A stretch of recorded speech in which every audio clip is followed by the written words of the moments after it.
Halo semuanya, welcome to PPR, Podcast Public Relation. Wah, sudah beberapa hari ini kita tidak bersua pada hari ini. Kita bertemu lagi nih bareng saya, Desi. Kali ini saya ditemani oleh Nupus. Halo Sobat PPR semua, saya Nufus. Di episode podcast kedua ini, kita akan ditemani oleh narasumber terhebat loh, yaitu Kak Arif. Nah, beliau ini pernah menjabat sebagai Presiden KCKES pada tahun 2021 loh. Wah, keren banget nih. Pastinya dong, di podcast kali ini kita akan berbincang bersama Kak Arif mengenai pinjaman online dalam perspektif ekonomi Islam. Langsung saja yuk kita sambut. Halo Kak Arif. Hai Desi dan Nupus.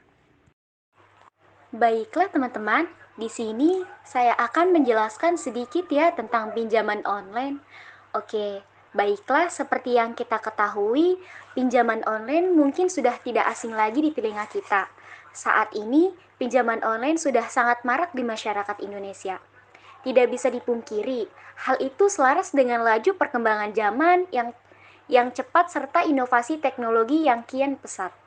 Pencairan dananya pun sangat mudah dan cepat, tidak perlu menunggu waktu lama, dana yang kita butuhkan bisa langsung cair kurang dari 24 jam. Pengguna pinjol sendiri datang dari berbagai kalangan dengan kebutuhan yang beragam. Nah, seperti itu ya kira-kira garis besarnya tentang pinjaman online. Untuk penjelasan lebih lengkapnya, lagi kita bisa dengarkan dari Kak Arif. Oke, terima kasih Nupus. Baik, sahabat PPR, menurut saya pinjaman online atau yang sering kita sebut dengan pinjol adalah pinjaman yang dilakukan secara online. Artinya gitu kan, pinjaman ini tidak harus bertemu antara pemberi pinjaman dan orang yang meminjam. Pinjaman ini bisa melalui aplikasi, website atau hal-hal lain di media sosial gitu kan. Nah, pinjaman online ini memang sedang marak terjadi di Indonesia gitu kan, di berbagai kalangan masyarakat di Indonesia karena memang aksesnya yang mudah serta pencairannya yang tidak ribet ini menjadi keuntungan sendiri. Ini menjadi kemudahan sendiri yang menarik perhatian masyarakat untuk meminjam. Misalnya saja gitu kan, dengan kondisi masyarakat yang sedang memerlukan uang secara cepat, sedang memerlukan uang untuk membeli barang gitu kan. Nah, dengan adanya pinjol ini, dengan cara pencairan yang cukup mudah, saya kayak semisal cuma scan kartu keluarga ataupun scan KTP, itu dana tanpa harus menunggu waktu yang lama itu akan langsung cair. Nah, ini yang sebenarnya menjadi daya tarik masyarakat gitu kan untuk meminjam secara online ketimbang meminjam ke misalkan lembaga-lembaga yang memang mereka itu harus mewajibkan adanya jaminan ataupun agunan seperti sertifikat A, sertifikat B dan lain sebagainya. Jadi secara sederhana gitu kan, pinjaman online sangat menarik karena prosesnya yang mudah dan waktu pencairannya tidak memerlukan waktu yang cukup lama. Terima kasih untuk Kak Arif yang sudah menjelaskan. Ada pertanyaan nih Kak, peminjaman online termasuk riba atau tidak ya dalam pandangan ekonomi Islam itu sendiri? Tentu yang perlu kita perhatikan ketika kita ingin meminjam secara online, apakah pinjaman tersebut uh, legal ataupun ilegal. Nah, karena saat ini teman-teman marak sekali pinjaman online ilegal yang tentu kedepannya itu akan merugikan kita ataupun merugikan orang yang meminjam. Jangan sampai kita ketika meminjam kita tergiur dengan kemudahan yang diberikan dengan persyaratan yang simpel dan juga pencairan yang sangat singkat, namun ternyata gitu kan, itu adalah pinjaman ilegal. Nah, tentu hal ini akan menjadi kerugian bagi kita karena ke depan pasti akan ada kerugian-kerugian yang kita alami. Kayak misalkan suku bunga ataupun bunga yang ditetapkan terlalu tinggi atau hal lainnya yang merugikan kita. Jadi Kak, peminjaman online dalam perspektif ekonomi Islam, ketika kita ingin meminjam uang, itu tergantung dari diri kita sendiri. Dan kita sendiri bisa kan menentukan mana peminjaman yang non-legal ataupun tanpa riba, dan peminjaman legal yang mengandung unsur riba.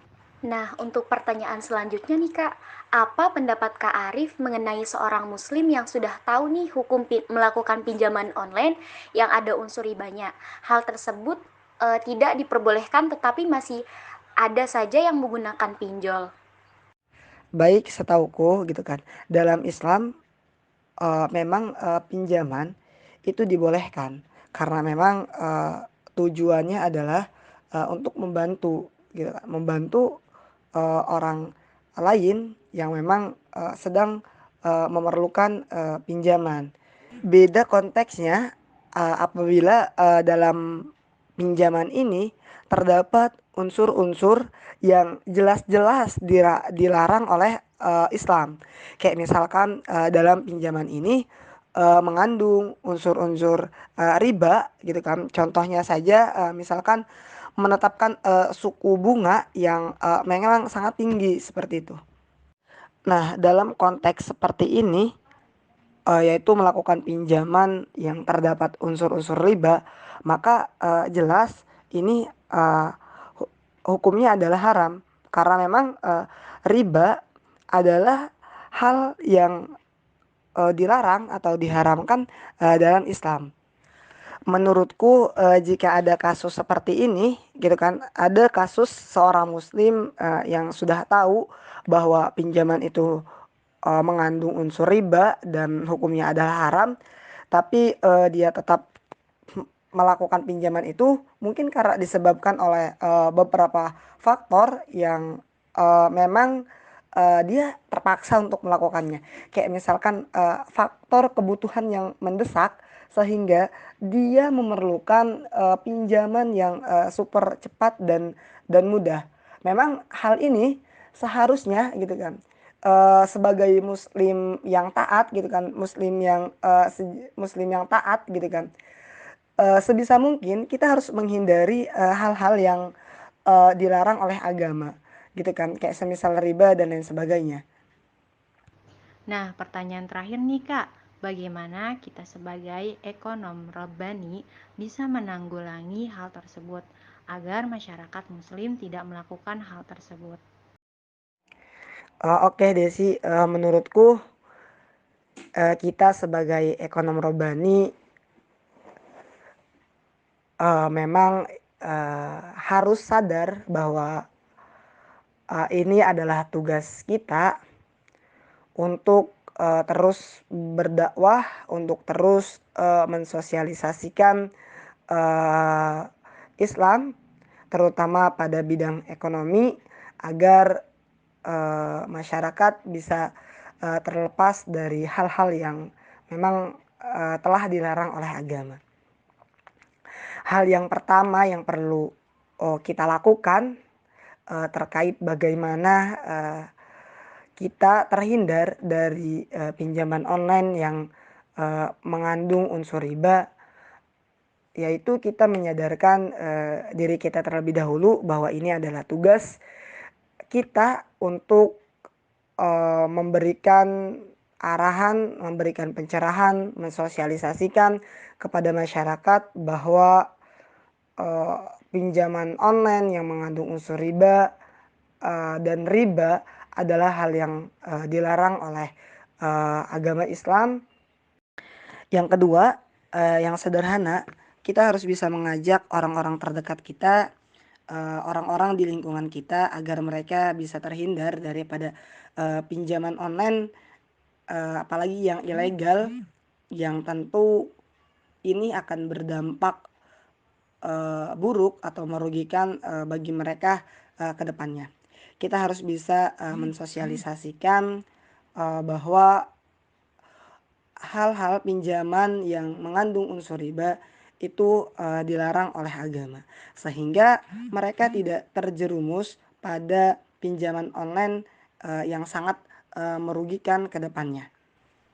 Yang terakhir, menurutku tugas kita sebagai ekonom robbani adalah bagaimana kita bisa berdakwah untuk menyampaikan pesan-pesan Islam, terutama dalam bidang ekonomi seperti ini, dan pada khususnya kaitan hari ini adalah tentang pinjaman online yang mengandung unsur riba.